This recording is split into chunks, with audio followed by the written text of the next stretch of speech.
Madam speaker, వ్యవసాయ ఆధునీకరణ, పంట రుణమాఫీ, ఇన్పుట్ సబ్సిడీ చెల్లింపుపై ఈ షార్ట్ డిస్కషన్లో నాకు అవకాశం ఇచ్చినందుకు మీకు ధన్యవాదాలు తెలియజేస్తూ,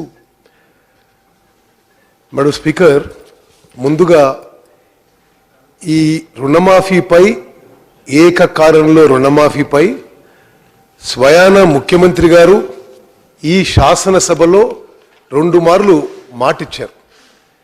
FRBM 3 to 3.5%, నేను చెప్పండి, FRBM 3 to 3.5% పెంచితే ఏకకాలంలో రుణమాఫీ పూర్తి చేస్తామని చెప్పి అక్టోబర్ 2015లో ఆనాడు రైతు ఆత్మహత్యల చర్చపై, అదేవిధంగా ఈ సంవత్సరం 13 మార్చ్ 2016న గవర్నర్ ప్రసంగంపై ధన్యవాద సందర్భంగా స్వయాన ముఖ్యమంత్రి గారు హామీ ఇచ్చారు. మేడం స్పీకర్, మిమ్మల్ని రిక్వెస్ట్ చేస్తున్నాం, మరి దాని మీద జవాబు ముఖ్యమంత్రి గారు చెప్పాలి కాబట్టి మరి ఈ చర్చకి వారు సభలో ఉంటే బాగుంటుందని చెప్పి మా సబ్మిషన్ మీకు. స్పీకర్ గారు, తెలంగాణ రాష్ట్రం ఏర్పడ్డ తర్వాత తెలంగాణ సమాజంలోని వివిధ వర్గాల్లో ప్రత్యేక రాష్ట్రం ఏర్పడ్డది, మరింత మెరుగైన జీవితం ఉంటుంది, మా జీవితాల్లో వెలుగులు నిండుతాయి, బెటర్ క్వాలిటీ ఆఫ్ లైఫ్ ఉంటుందని చెప్పి తెలంగాణలో అన్ని వర్గాలు కూడా ఆశించాయి. దురదృష్టవశాత్తు బాధాకరం, 30 నెలలు దాటినాయి రాష్ట్రం వచ్చి, కొత్త ప్రభుత్వం ఏర్పాటై. ప్రత్యేకంగా తెలంగాణలో వ్యవసాయం సంక్షోభంలోకి నెట్టబడింది. రైతాంగం పరిస్థితి దయనీయంగా మారింది. ఈరోజు వ్యవసాయం ఇంత తీవ్ర సంక్షోభంలో ఉన్నప్పుడు నేను అంకెలతో కూడా మీకు నిరూపిస్తాను. అంటే తెలంగాణ ఏర్పడ్డప్పుడు మన టోటల్ అగ్రికల్చర్ ప్రొడక్షన్ ఎంత, ఈరోజు ఎంత ఉందని. ఈరోజు ఈ చర్చపై యావత్ తెలంగాణ ప్రజానీకం, రైతులు చాలా ఆసక్తిగా ఎదురు చూస్తున్నారు. ఈ చర్చ తర్వాత ప్రభుత్వం నిర్ణయంపై కూడా చాలా ఆసక్తిగా ఎదురు చూస్తున్నారు. అందుకోసమే మరి ముఖ్యమంత్రి గారు ఉంటే బాగుంటుందని చెప్పి మేము భావిస్తున్నాం. మరి ఈరోజు వ్యవసాయ శాఖ మంత్రివర్యులు కానీ, గతంలో చాలామంది పెద్ద మనుషులు తెలుసో తెలియక కాంగ్రెస్ పార్టీ, కాంగ్రెస్ ప్రభుత్వాలు ఈ విషయంలో ఏం చేశాయని ప్రశ్నిస్తుంటాయి. కొంత మనం చారిత్రాత్మక నేపథ్యం చూద్దాం. భారతదేశంలో కానీ మన రాష్ట్రంలో కానీ వ్యవసాయ విషయాలకు వస్తే, భారతదేశానికి స్వాతంత్రం వచ్చిన సందర్భంగా ఆనాడు భారతదేశంలో ఆహార ధాన్యాల ఉత్పత్తి సరిపోక దేశవ్యాప్తంగా ఆకలి చావులు సర్వసాధారణం. మనకి స్వాతంత్రం రాకముందు 2 ఏళ్ల ముందు ఒక బెంగాల్ ఫ్యామిన్ అని జరిగి లక్షలాది మంది తిండి లేక చనిపోయారు. మనకి స్వాతంత్రం వచ్చిన తర్వాత బీహార్లో ఫ్యామిన్ ఉండి తీవ్ర కరువు మరి క్షామం ఉండి లక్షలాది మంది చనిపోయారు తిండి లేక. తెలుగు మాట్లాడే ప్రాంతాల్లో గంజి కేంద్రాలు ఏర్పాటు చేస్తే ఆనాడు మొదటి ప్రధానమంత్రి నెహ్రూ గారు వచ్చి ఆ కేంద్రాలను సందర్శించి ఆ కరువు పరిస్థితి చూసి కంటతడి పెట్టుకున్న విషయం కూడా మరి సభకు గుర్తు చేస్తున్నాను. అదేవిధంగా స్వాతంత్రం తర్వాత కొన్ని సంవత్సరాల వరకు మన వ్యవసాయాన్ని షిప్ టు మౌత్ అగ్రికల్చర్ అనేవారు. షిప్ టు మౌత్ అగ్రికల్చర్ అంటే విదేశాల నుంచి నౌకల మీద ఆహార ధాన్యాలు రావడం, మన ప్రజలకి ఆ ఆహార ధాన్యాలు పంచిపెట్టడం. పాలు కూడా, మిల్క్ పౌడర్ కూడా స్వాతంత్రం వచ్చిన తర్వాత చాలా సంవత్సరాల వరకు మనం ఇతర దేశాల నుంచి ఇంపోర్ట్ చేసుకునేవాళ్ళం. అటువంటి పరిస్థితుల నుంచి దేశ స్థాయిలో, రాష్ట్ర స్థాయిలో గత కాంగ్రెస్ ప్రభుత్వాలు తీసుకున్న నిర్ణయాల వల్ల ఈరోజు మన దేశం ఆ రోజు 36 కోట్ల మందికి ఆహార ధాన్యాలు సప్లై చేయలేని పరిస్థితిలో ఈరోజు 127 కోట్ల ఉన్న జనాభాకి మనం ఫుడ్ ప్రొడక్షన్లో సెల్ఫ్ సఫిషియన్సీ కాకుండా 100కు పై దేశాలకి ఈరోజు భారతదేశం నుంచి వ్యవసాయ ఉత్పత్తులు పోతున్న విషయం మనం గర్వంగా చెప్పుకోవాలని చెప్పి మనం చేస్తాను. అదేవిధంగా నేను మాట్లాడే మీరు మాట్లాడండి. అదేవిధంగా బియ్యం గోధుమల ఉత్పత్తిలో ప్రపంచంలో భారతదేశం ఈరోజు ద్వితీయ స్థానంలో ఉండడం ఇది చాలా గర్వకారణమని మనం చేస్తున్నాం. ఒకనాడు మనం గోధుమలు అమెరికా నుంచి ఇంపోర్ట్ చేసుకునేది. ఈరోజు భారతదేశంలో గోధుమల ఉత్పత్తి అమెరికా కంటే రెండింతలు చెప్పి మనం చేస్తున్నాం. అదేవిధంగా తెలంగాణ కూడా వస్తుంది. బియ్యం కూడా స్వాతంత్రం వచ్చినప్పుడు 20 మిలియన్ టన్నుల ఉత్పత్తి ఉంటే ఈరోజు 100 మిలియన్ టన్నులు. గోధుమలు 7 మిలియన్ టన్నులు ఉంటే ఈరోజు 92 మిలియన్ టన్నులు. పత్తి, రాగులు, సజ్జలు, జొన్నలు, పప్పు ధాన్యాలు, చెరుకు, చాలా రకాల పండ్లు కూరగాయల ఉత్పత్తిలో ప్రపంచంలో ఈరోజు భారతదేశం ప్రథమ స్థానం కానీ ద్వితీయ స్థానం ఉండడం మా అందరికీ చాలా సంతోషమైన విషయం. పాల ఉత్పత్తిలో నేను ముందు చెప్పాను, స్వాతంత్రం వచ్చిన తర్వాత మిల్క్ పౌడర్ మనం ఇంపోర్ట్ చేసుకునేవాళ్ళం. పాల ఉత్పత్తిలో ఆ రోజు 17 మిలియన్ టన్నుల నుంచి ఈరోజు 140 మిలియన్ టన్నులకు పెరిగి ప్రపంచంలో భారతదేశం పాల ఉత్పత్తిలో ఈరోజు నెంబర్ 1గా ఉండడం ఇది చాలా సంతృప్తి ఇచ్చే విషయం చెప్పి మనం చేస్తున్నాం. అదేవిధంగా పోయిన సంవత్సరం భారతదేశం నుంచి రైస్ ఎక్స్పోర్ట్స్, బియ్యం ఎక్స్పోర్ట్స్ 65,000 కోట్ల రూపాయల రైస్ మనం ఎక్స్పోర్ట్ చేయడం జరిగింది. అన్ని వ్యవసాయ ఉత్పత్తులు కలిపి 100కు మోర్ దెన్ 100 కంట్రీస్కి 130,000 కోట్ల రూపాయలు మనం వ్యవసాయ ఉత్పత్తులు చేసిన విషయం నేను మనం చేస్తాం.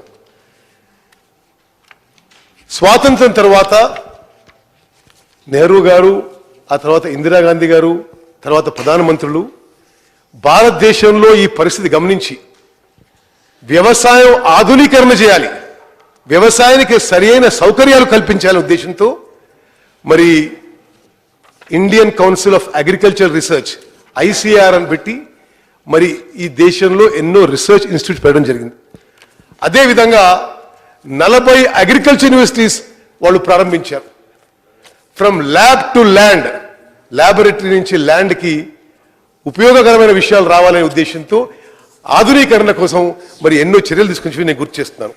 అదేవిధంగా మరి ఈ రోజునన్ని నిధులు లేకపోయినా, సాంకేతిక నైపుణ్యం లేకపోయినా, భారీ పరికరాలు లేకపోయినా మరి నెహ్రూ గారు, ఇందిరాగాంధీ గారి విజన్తో, ఆనాటి కాంగ్రెస్ ప్రభుత్వాల విజన్తో మరి మన రాష్ట్రంలో నాగార్జున సాగర్ కానీ, శ్రీశైలం కానీ, శ్రీరామ్ సాగర్ కానీ మరి ఇటువంటి భారీ ప్రాజెక్టులు కట్టడం జరిగింది. 60వ దశకంలో వ్యవసాయ ఉత్పత్తులు మరింత పెంచాలనే ఉద్దేశంతో డాక్టర్ నార్మన్ బోర్లాగ్ అని ప్రముఖ మరి అగ్రికల్చర్ సైంటిస్ట్ని ప్రత్యేకంగా భారతదేశానికి పిలిచి వీట్ అండ్ రైస్ ప్రొడక్షన్ పెంచాలనే ఉద్దేశంతో మరి వారు తీసుకున్న చర్యలు, ఆ తర్వాత ప్రొఫెసర్ స్వామినాథన్ గారు తీసుకున్న చర్యలతో మరి భారతదేశంలో హరిత విప్లవం వచ్చిన విషయం కూడా మనం గుర్తుపెట్టుకుంటాం. అదేవిధంగా ఆనాటి వరకు బ్యాంకుల నుంచి సామాన్య ప్రజానీకానికి, రైతులకి ఎటువంటి బ్యాంకు సౌకర్యాలు అందే పరిస్థితి లేకుండా బ్యాంకుల జాతీయకరణ, నేషనలైజేషన్ చేసి మరి మారుమూల గ్రామీణ ప్రాంతాల్లో రైతులకు కూడా బ్యాంకింగ్ సౌకర్యం అందించింది ఆనాటి కాంగ్రెస్ ప్రభుత్వం మనం చేస్తాం. ఈరోజు దేశంలో మరి ఆకలి చావుల సాధారణంగా ఉన్న దేశం నుంచి ఈరోజు మన దేశంలో 25 కోట్ల టన్నుల ఆహార ధాన్యాలు, 14 కోట్ల టన్నుల మరి పాల ఉత్పత్తి జరుగుతున్న విషయం నేను గుర్తు చేస్తున్నాను. చాలాసార్లు చాలా సందర్భంగా గత కాంగ్రెస్ ప్రభుత్వాలు వ్యవసాయానికి కానీ ఇతర రంగాల్లో ఏమీ చేయనట్టుగా చాలామంది మాట్లాడుతుంటారు. ఇది మేము కరెక్ట్ చేయాలి.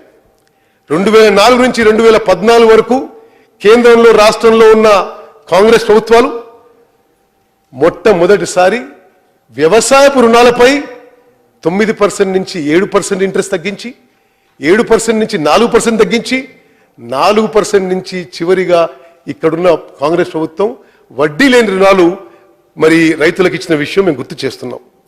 అదేవిధంగా ఏ విధంగా వ్యవసాయానికి, రైతులకు బ్యాంకు నుంచి లోన్లు పెంచాలి, ప్రైవేట్ మనీ లెండర్స్ నుంచి కాపాడాలనే ఉద్దేశంతో 2004లో వ్యవసాయ రుణాలు ఈ దేశంలో 85,000 కోట్లుంటే 2014 వరకు 6 లక్షల కోట్లు పెంచే విధంగా గత కాంగ్రెస్ ప్రభుత్వాలు చర్యలు తీసుకున్న విషయం అందరికీ గుర్తు చేస్తున్నాం.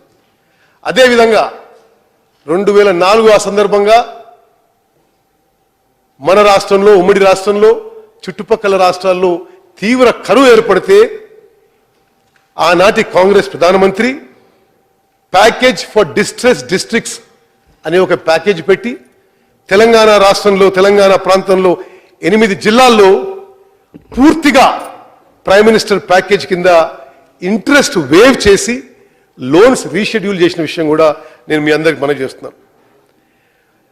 Minimum support price and procurement విషయంలో ఆనాటి కేంద్ర రాష్ట్ర ప్రభుత్వాలు ఎంతో శ్రద్ధ తీసుకొని రైతు పండించిన ప్రతి గింజకి సరి అయిన సమయంలో సరి అయిన రేట్ ఇచ్చి కొనుగోలు చేయడం ఇది ప్రభుత్వాల ప్రాథమిక బాధ్యత అని భావించి కమిట్మెంట్తో, సిన్సియారిటీతో ముందుకు పోయిన విషయం ఒకసారి మనవి చేస్తున్నాను. కొన్ని అంకెలు మేము ముందు వస్తున్నారు.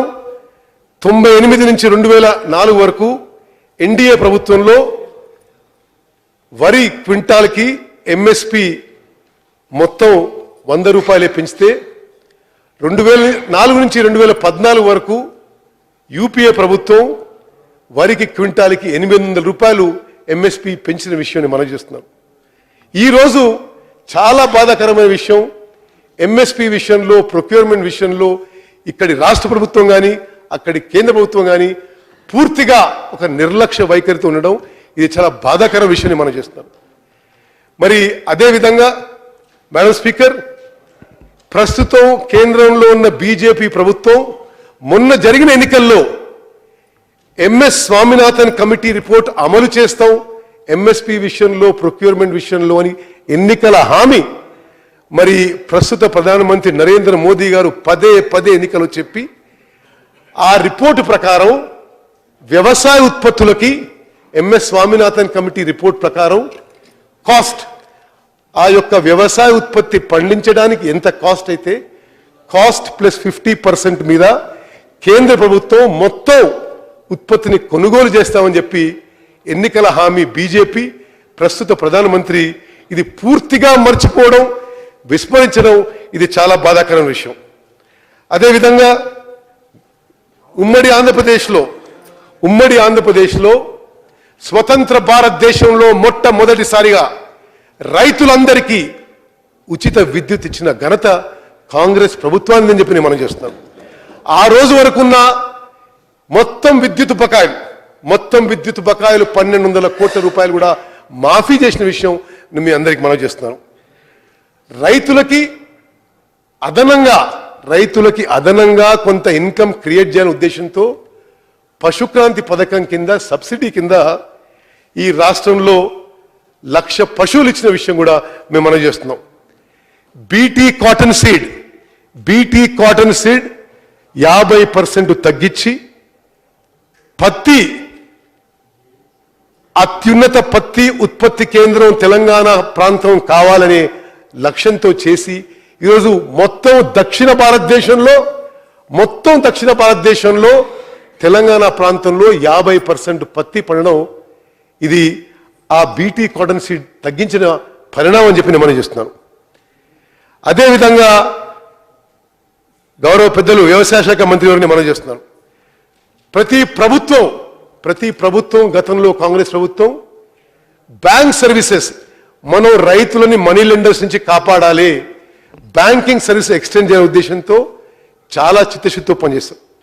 మరి గతంలో ఎస్ఎల్బిసి మీటింగ్స్ ఏ విధంగా జరిగేవి, ఇప్పుడు ఎస్ఎల్బిసి మీటింగ్స్ ఏ విధంగా జరుగుతున్నాయో మరి మీరు కూడా గమనించాలని చెప్పి మనం చేస్తున్నాను.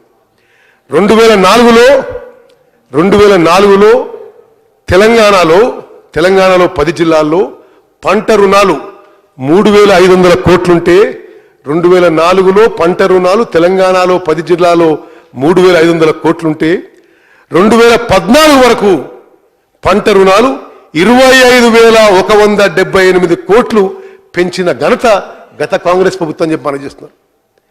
పంట రుణాలు ఒక దశాబ్ద కాలంలో 3,500 కోట్ల నుంచి 25,000 కోట్లకి రైతులకు పెంచిన విషయాన్ని మనం చేస్తున్నాం. అదేవిధంగా ఇప్పుడు కూడా మనం ఒక రుణమాఫీ చూస్తున్నాం. మరి ఎన్నికల్లో చెప్పిన మాట ఒకటి, ఎన్నికల తర్వాత చెప్పిన మాట ఒకటి, 2015లో చెప్పిన మాట ఒకటి, 2016లో చెప్పిన మాట ఒకటి. కాంగ్రెస్ ప్రభుత్వం రుణమాఫీ చేసినప్పుడు 2008లో ఏకకాలంలో భారతదేశం మొత్తంలో రైతులందరికీ ఏకకాలంలో రుణమాఫీ చేసిన విషయం మరి ఈ సందర్భంగా మరి ఈ సభ ద్వారా తెలంగాణ సమాజానికి కూడా మనవి చేస్తున్న విషయం మీ అందరికీ మనవి చేస్తున్నాను. రైట్ మంత్రి గారు ఆ రోజు ఎంత వేవ్ చేసినామో ఇన్ఫ్లేషన్తో కలుపుకొని మీరు ఎంత వేవ్ చేస్తున్నారో ఒకసారి లెక్కేస్తే మీకే స్పష్టంగా ఉంటుంది మనం చేస్తున్నాం. అదేవిధంగా రుణమాఫీ వర్తించని రైతులకి 5,000 రూపాయలు మరి కంపెన్సేషన్ పారితోషికంగా ఇచ్చి 18,000 కోట్ల రూపాయలు రైతులకు ఇచ్చిన విషయం మనం చేస్తున్నాం. ఎస్ తెలంగాణ. అదేవిధంగా మరి ఆహార ధాన్యాల ఉత్పత్తి 1956లో తెలంగాణలో 10 జిల్లాల్లో 14 లక్షల టన్నులు ఉంటే 2004 వరకు 57 లక్షల టన్నులకు పెరిగింది. 2014లో ఆహార ధాన్యాల ఉత్పత్తి తెలంగాణ రాష్ట్రంలో 107 లక్షల టన్నులకి పెరిగిన విషయం మీరిచ్చిన సోషియో ఎకనామిక్ సర్వేలోనే ఉంది. అదేవిధంగా మరి ఇప్పుడు మనం ఇదే సరే నేను దానికి వస్తా. మరి ప్రస్తుతం జరుగుతున్న విషయం సరే ఎవరో మిత్రుడు ఇప్పుడు విషయం చెప్పడని ఇప్పుడు విషయం కూడా జాగ్రత్తగా వినాలి. ఇది నా అంకెలు కాదు, సోషియో ఎకనామిక్ సర్వే 2016లో నేను అంకెల్ని మనం చేస్తున్నాను. తెలంగాణ రాష్ట్రం వచ్చినాడు తెలంగాణలో 10 జిల్లాల్లో 2013-14లో ఫుడ్ గ్రెయిన్స్ ప్రొడక్షన్ ఆహార ధాన్యాల ఉత్పత్తి మొత్తం తెలంగాణలో మన రైతులందరూ కలిసి పండించిన ఆహార ధాన్యాలు 107.49 lakh టన్స్. 2014-15 అంటే ఒక సంవత్సరం మీ పరిపాలన తర్వాత తెలంగాణలో ఆహార ధాన్యాల ఉత్పత్తి 107 లక్షల టన్నుల నుంచి 72 లక్షల టన్నులకు పడ్డది. 27%. రైట్ సరే నేను కంప్లీట్ చేసి మీరు మాట్లాడండి అంటే రైట్. 2015-16లో సరే కరువు వలనో మీ నిర్లక్ష్యమో మరి ఇతర కారణాల్లో మాట్లాడదాం. 15-16 ఈ అంకెలు మీరిచ్చిన బుక్స్ నుంచే ఇస్తున్నాను. 13-14లో తెలంగాణలో ఆహార ధాన్యాల ఉత్పత్తి 107 లక్షల టన్నులు. 14-15లో తెలంగాణలో ఆహార ధాన్యాల ఉత్పత్తి 72 లక్షల టన్నులు. 15-16లో తెలంగాణలో ఆహార ధాన్యాల ఉత్పత్తి 49 లక్షల టన్నులు. అంటే ఈ 30 నెలల్లో తెలంగాణలో రైతు ఆదాయం సగానికి సగం పడిపోయిందా లేదా అని ఒక విషయం దయచేసి ఆలోచన మనం చేస్తాం. అదేవిధంగా కాటన్ విషయం, పత్తి విషయం 13-14లో 42 lakh bales, 14-15లో 35 lakh bales, అది కూడా క్రమంగా తగ్గిపోతుంది. నెట్ ఇరిగేటెడ్ ఏరియా మరి 13-14లో 14-15లో 15-16లో తగ్గిపోయిన విషయం మరి మనందరికీ ఇచ్చిన సోషియో ఎకనామిక్ సర్వేలో ఉంది. ఇంకా ముఖ్యమైన విషయం మొత్తం తెలంగాణలో రైతులు అందరూ కలిసి పండించే పంట విలువ, ఎందుకంటే రైతులందరి ఆదాయం అందరి పంట విలువ 13-14లో 40 gross state domestic produce at current prices in respect of agricultural crops 13-14లో 44,000 కోట్లు, 14-15లో 41,000 కోట్లు, 15-16లో 36,000 కోట్లు. ఇది మన తెలంగాణ ప్రభుత్వం మనకిచ్చిన సోషియో ఎకనామిక్ సర్వే ఫిగర్స్ అని చెప్పి నేను మనం చేస్తాను. అంటే ఎవరు కారణమా మీరు ఆలోచన చేయగలుగుతారు. ప్రతి ఇయర్ ఆన్ ఇయర్ ప్రతి ఏటా అగ్రికల్చర్ ప్రొడక్షన్ కానీ జిఎస్డిపి అగ్రికల్చర్ కానీ తగ్గుతున్న విషయం మనం తెలంగాణ పౌరులుగా కొంత జాగ్రత్తగా గమనించాలని చెప్పి మనం చేస్తున్నాం. అదేవిధంగా గౌరవ అగ్రికల్చర్ మినిస్టర్ గారికి లోన్ల విషయంలో కూడా ఇది ఎస్ఎల్బిసి రిపోర్ట్ చూడండి మీరు. మార్చి 2015లో రైతులకి బ్యాంకుల నుంచి 37,000 కోట్లు వస్తే మార్చి 2016లో 31,000 కోట్లకు పడిపోయింది. అంటే గతంలోనే బ్యాంకుల నుంచి రైతులకి లోన్లు పెరుగుతుండేవి. ఈ figure is from September SLBC report. March 2015లో బ్యాంకుల నుంచి రైతులకి 37,000 కోట్ల పంట రుణాలు వస్తే మార్చి 2016లో 31,000 కోట్లు వచ్చిన విషయం ఇది కొంత మరి మన అందరికీ ఆలోచన చేయాల్సిన విషయం చెప్పి మనం చేస్తున్నాం. అదేవిధంగా మరి రుణమాఫీ విషయంలో ప్రస్తుతం అధికారంలో ఉన్న పెద్దలు ఎన్నికల్లో ₹1,00,000 రుణమాఫీ అన్నారు. ₹1,00,000 రుణమాఫీ 4 ఇన్స్టాల్మెంట్స్ అనలేదు. ఆ రోజు ₹1,00,000 రుణమాఫీ అన్నారు. ఎన్నికల్లో మరి మీరు గెలిచి అధికారంలో వచ్చిన తర్వాత 4 ఇన్స్టాల్మెంట్స్ అన్నారు. మేడం స్పీకర్, 2 సందర్భాల్లో గౌరవ ముఖ్యమంత్రి గారు ఈ శాసనసభలో అక్టోబర్ 2015లో 13 మార్చి 2016లో FRBM physical responsibility and budget management విషయంలో కేంద్ర ప్రభుత్వాన్ని మేము అడిగాం. మా బారోయింగ్ కెపాసిటీ పెంచితే 3 to 3.5% పెంచితే మరో 3,000 కోట్లు రాష్ట్రానికి వస్తాయి. అది ఉపయోగించి మీరు ఏకకాలంలో రుణమాఫీ చేస్తున్న మాట ముఖ్యమంత్రి గారు ఈ శాసనసభలో తెలంగాణ రైతాంగానికి ఇచ్చి మరి మాట తప్పుతున్న విషయం మీకు మనం చేస్తున్నారు. ఈరోజు ముఖ్యమంత్రి గారు ఉండి జవాబు చెప్తే బాగుండేది. ఎందుకంటే 3 to 3.5% FRBM పెంచడానికి కేంద్ర ప్రభుత్వం అనుమతిచ్చింది. ఈ సంవత్సరం ఈ రాష్ట్ర ప్రభుత్వం 3.5% పెంచి సుమారు 21,900 కోట్ల రూపాయలు అప్పు తీసుకొచ్చినా మరి ఎందుకు రైతుల మీద కనికరం లేదా, మరి మీకు మనసొప్పడం లేదా, అది రైతు రుణమాఫీ ఏకకాలంలో పూర్తి చేయడం లేదని చెప్పి నేను మరి ప్రభుత్వంలో ఉన్న పెద్దలని ప్రశ్నిస్తున్నాను. అదేవిధంగా చాలా సందర్భంగా నేను చూస్తున్నా, వాటర్ గ్రిడ్కి అక్కడికి వెళ్ళి ఇచ్చినావు, ఇక్కడికి వెళ్ళి ఇచ్చినావు, ఇడికి వెళ్ళి ఇచ్చినావు, 10,000 కోట్లు పెట్టినావు. ఈ ప్రాజెక్టుకి ఇంకో 10,000 కోట్లు పెట్టినావు. మరి మీరు 10,000 కోట్లలో తెలంగాణ ప్రజలను తాకట్టు పెట్టి, భవిష్యత్తు తాకట్టు పెట్టి మీరు లోన్లు తీసుకొచ్చినప్పుడు ఎందుకు దయనీయ పరిస్థితిలో ఉన్న తెలంగాణ రైతు, ఎందుకు సంక్షోభంలో ఉన్న తెలంగాణ రైతు ఆదుకోవడానికి మీరు రుణమాఫీ పూర్తి చేయడానికి మీకు మనసొప్పడం లేదో తెలంగాణ రైతుకు మీరు సమాధానం చెప్పని చెప్పి మనం చేస్తున్నాం. అదేవిధంగా మరి గౌరవ అగ్రికల్చర్ మినిస్టర్ గారి మీద నాకు చాలా గౌరవం ఉంది, వెరీ సీనియర్ కమిటెడ్ పర్సన్. కానీ ఈరోజు వచ్చిన స్టేట్మెంట్లు మాత్రం చాలా వాస్తవానికి దూరమైన విషయాలు. అసలు మీరు ఇచ్చే ఇంట్రెస్ట్లు, మీరు ఎవరైనా ఎమ్మెల్యేని అడగండి, మీరు ఇచ్చే ఇన్స్టాల్మెంటు బ్యాంకులు ఇంట్రెస్ట్ అడ్జస్ట్ చేస్తున్నాయి. మీరు పదే స్టేట్మెంట్ ఇస్తుంటారు, ఆ ఇంట్రెస్ట్ బ్యాంకులు తీసుకోవద్దని చెప్పినాం, మేము స్టేట్మెంట్ ఇచ్చినాం. బ్యాంకులు మిమ్మల్ని లెక్క చేస్తలేవు. మీరు ఇచ్చిన ఇన్స్టాల్మెంటు బ్యాంకులు ఇంట్రెస్ట్ కింద అడ్జస్ట్ చేసేసినాయి. ఇంట్రెస్ట్, క్రాప్ ఇన్సూరెన్స్ ప్రీమియము, అదేవిధంగా బ్యాంక్ ఛార్జెస్ పోగా ఏదో కొద్దిగా మిగిలిన పైసలు ఆ రైతుకి ఇస్తున్నారు.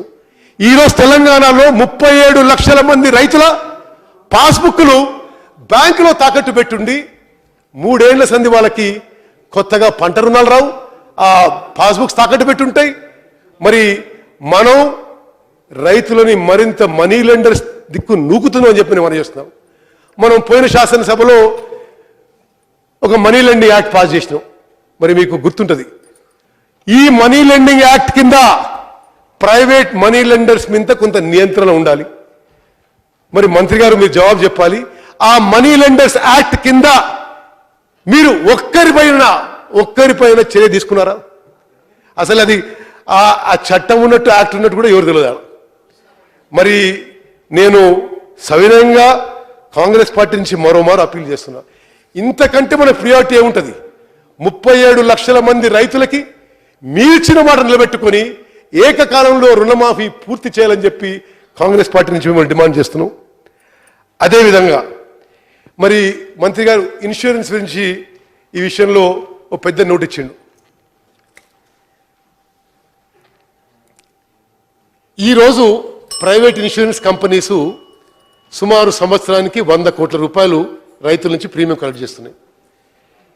మీకు తెలిసి గత సంవత్సరంలో ఎక్కడైనా సరే ఇన్సూరెన్స్ కంపెనీసు పంట నష్టపోయిన రైతుకి ఇన్సూరెన్స్ క్లెయిమ్ ఆనర్ చేసి కంపెన్సేషన్ ఇచ్చిన దాఖలాలు ఉంటే మాకు కూడా చెప్పండి, మనం చేస్తాం. మాకు తెలిసి ఈ పోయిన ఫైనాన్షియల్ ఇయర్లో insurance companies have not responded. అదేవిధంగా ఇన్పుట్ సబ్సిడీ, ఈరోజు చర్చలో మరో విషయం. ఇన్పుట్ సబ్సిడీ ప్రకృతి వైపరీత్యాల వల్ల నష్టపోయిన రైతుకి కేంద్ర రాష్ట్ర ప్రభుత్వాలు ఆదుకోవడానికి ఇన్పుట్ సబ్సిడీ. మీరు 2015లో నష్టపోయిన పంటకి మీరు అంచనా వేసి కేంద్ర ప్రభుత్వానికి తెలంగాణలో రైతు 2500 కోట్లు నష్టపోయిండు, ఇది కంపెన్సేషన్గా ఇన్పుట్ సబ్సిడీగా కేంద్ర ప్రభుత్వాన్ని మీరు డిమాండ్ చేస్తే వాళ్ళు విదర్భకి 3000 కోట్లు ఇచ్చిండ్రు, కానీ మీకు కేవలం 790 కోట్లు ఇచ్చిండ్రు. 790 కోట్లు ఈ రాష్ట్ర ఖజానాకి ఏప్రిల్ నెలలో చేరినాయి. నష్టపోయిన రైతుకి, ప్రకృతి వైపరీత్యం నష్టపోయిన రైతుకి తన పంట నష్టానికి 790 కోట్లు మీకు ఇస్తే ఆ ఇన్పుట్ సబ్సిడీ మీరు డైవర్ట్ చేసుకొని ఇతర శాఖలకి ఇతరికి ఉపయోగించడం ఇది సబబా అని చెప్పి ప్రభుత్వాన్ని మేము ప్రశ్నిస్తున్నాం. ఇన్పుట్ సబ్సిడీ ఏప్రిల్లో 8 నెలలు అయింది రాష్ట్ర ప్రభుత్వానికి వచ్చి కేంద్ర ప్రభుత్వం నుంచి. ఈ 8 నెలల్లో మరి ఎందుకు మీరు రైతులకి ఇన్పుట్ సబ్సిడీ అందవేయలేదో దయచేసి జవాబు చెప్పవలసిందిగా నేను మంత్రి గారు కోరుతున్నాను. అదేవిధంగా మొన్న అధిక వర్షాలైతే 2 నెలల క్రితం అధిక వర్షాలైతే మేము కొన్ని జిల్లాలు ప్రాంతాలు పర్యటించినాం. జిల్లా కలెక్టర్లు స్పష్టంగా చెప్తున్నారు, కావలసుకొని ఈ ప్రభుత్వం ఎన్యూమరేషన్ చేయడం లేదు అంటే. ఉదాహరణకి మహబూబ్ నగర్లో నవాబ్పేట్ మండలంలో మొక్కజొన్న పంట నష్టపోయిన రైతులకి పంట నష్టం అట్లీస్ట్ మేము ఎంఆర్ఓలకు చెప్పినాం, ఆర్డీలకు చెప్పినాం, ఎన్యూమరేట్ చేసుకోండి. రాష్ట్ర ప్రభుత్వమో కేంద్ర ప్రభుత్వమో అది కంపెన్సేషన్ ఎప్పుడు ఇచ్చినా సరే మరి వాళ్ళకు వస్తుందని చెప్పి. మహబూబ్నగర్ జిల్లాలో మొక్కజొన్నకు అంతే. నిజామాబాద్లో మరి మీ జిల్లాకి మంత్రి గారు వచ్చి సోయా పంటను చూస్తే ఎంత పెద్ద నష్టపోయిందో మీకు తెలుసు. అక్కడ కూడా కనీసం ఎన్యూమరేట్ చేసుకోవడానికి కూడా మీ ప్రభుత్వం మనసొప్పడం లేదు అంటే ఈ రైతులకి పంట నష్ట పరిహారం ఇన్పుట్ సబ్సిడీ ఇవ్వద్దని మీరు నిర్ణయం తీసుకుంటారా? ఇది సరియైన విషయం, సరియైన నిర్ణయం కాదని చెప్పి మేము మనం చేస్తున్నాను. అదేవిధంగా డ్రిప్ ఇరిగేషన్ గురించి మీరు చెప్పారు, ఆశ్చర్యకరం ఉంది. డ్రిప్ ఇరిగేషన్ గురించి మంత్రి గారు మీరు జవాబు చెప్పినప్పుడు ఈ ఆర్థిక సంవత్సరంలో 9 నెలలు అయిపోయినాయి. ఈ 9 నెలల్లో ఎంతమందికి ఎన్ని లక్షల ఎకరాలకి మీరు డ్రిప్ ఇరిగేషన్ ఇచ్చినో దయచేసి చెప్పవలసి విజ్ఞప్తి చేస్తున్నాను. మాకు తెలిసి నిన్ననే వరంగల్ జిల్లా నుంచి కొంతమంది ముఖ్యులు వచ్చారు. వరంగల్ జిల్లా నుంచే మీకు డ్రిప్ ఇరిగేషన్ కోసం 24,000 మంది రైతులు అప్లికేషన్ పెట్టుకుని వెయిట్ చేస్తారు. అంటే దాన్ని కొద్దిగా మనం మొత్తం క్యాల్కులేట్ చేస్తే లక్షల మంది రైతులు ఈ రాష్ట్రంలో డ్రిప్ ఇరిగేషన్ కోసం అప్లికేషన్ కోసం వెయిట్ చేస్తున్నారు. మరి మీరేమో అదేదో అద్భుతంగా జరుగుతున్న ప్రోగ్రాం అన్నట్టుగా మీ నోట్లో రాశారు మీరు.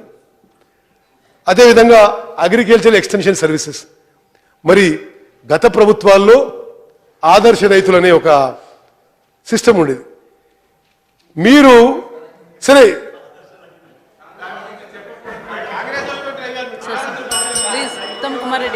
సరే మీరు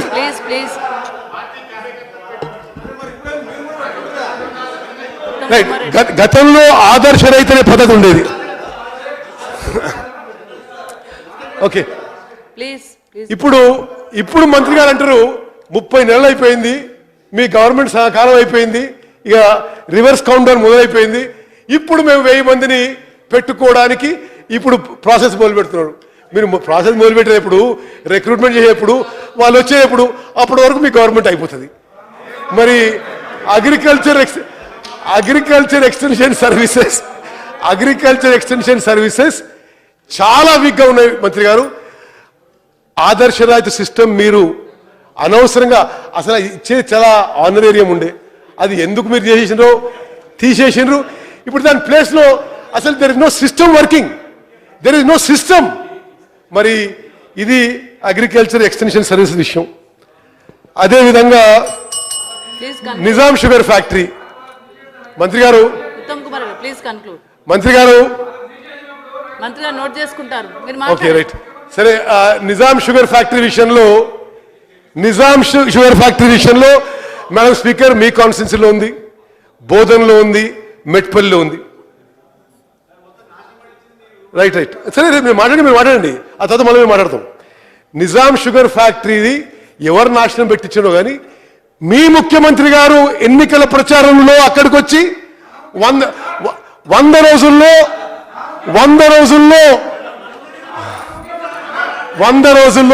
అరే మా ఎమ్మెల్యే అంటే ఆ ముఖ్యమంత్రి మాకు అపాయింట్మెంట్ ఇవ్వమంటున్నారు. ఉత్తమ్ కుమార్ రెడ్డి గారు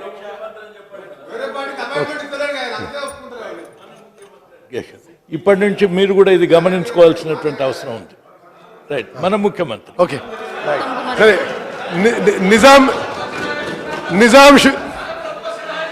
okay Prashant, Nizam sugar factory విషయంలో గౌరవ ముఖ్యమంత్రి గారు స్వయాన Nizam sugar factory TRS party అధికారంలోకి వస్తే 100 రోజుల్లో టేక్ ఓవర్ చేస్తారు.